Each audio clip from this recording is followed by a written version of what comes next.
I'm Krystal Oriadha, and I'm running for Prince George's County Council for District 7.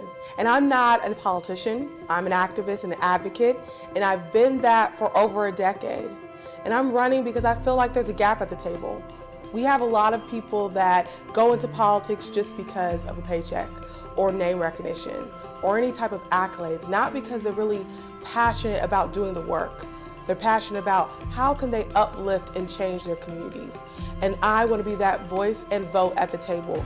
I understand how to lobby for policies. I understand what you have to do to write something. But more importantly, I understand that with the stroke of a pen, you can change someone's life. I understand that you need compassion when you're looking at policy. It doesn't matter if you're looking at a budget. Anytime you look at any piece of legislation, you have to understand how it's going to change someone's life.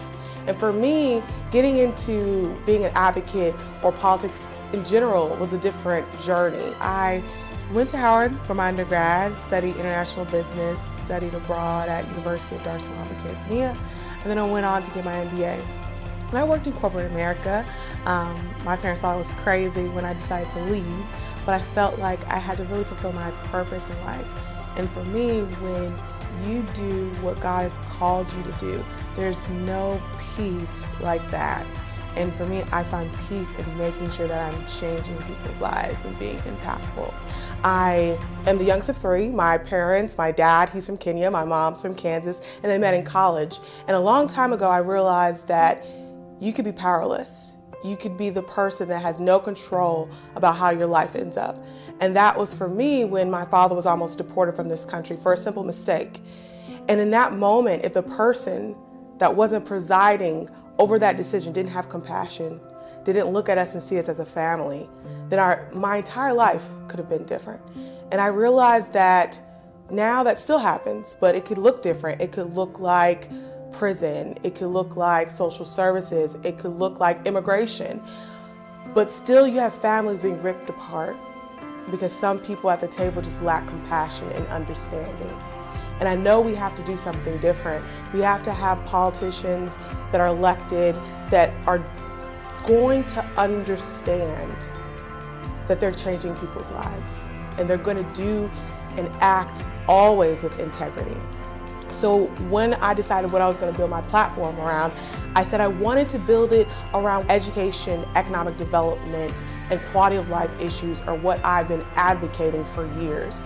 I understand that education is an equalizer.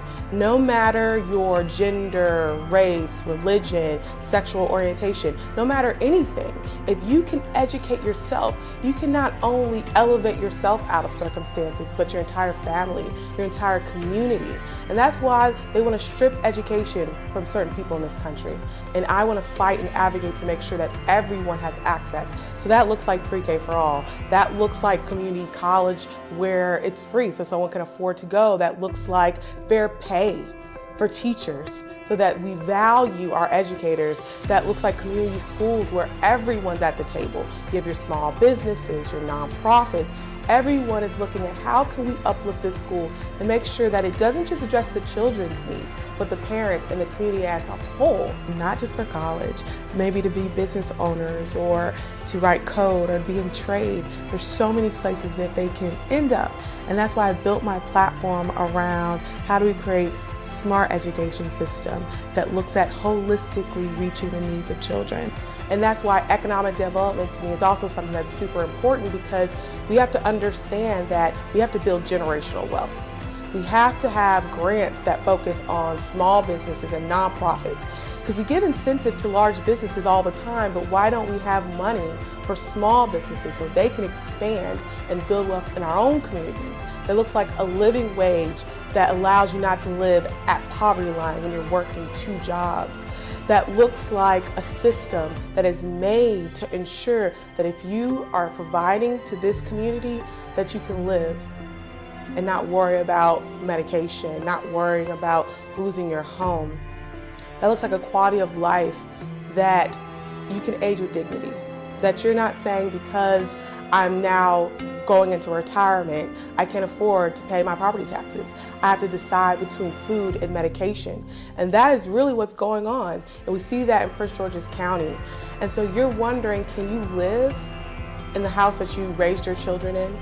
Or will you have to move? Will you have to lose everything? That's also addressing food deserts and how some areas don't even have access to quality food. How do we make sure that reentering citizens actually have an opportunity to come back to the community? Why don't we have an office that's dedicated to that?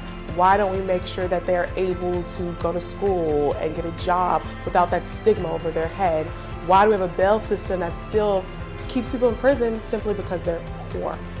And those are the things that I think we have to elevate and fight for and advocate for.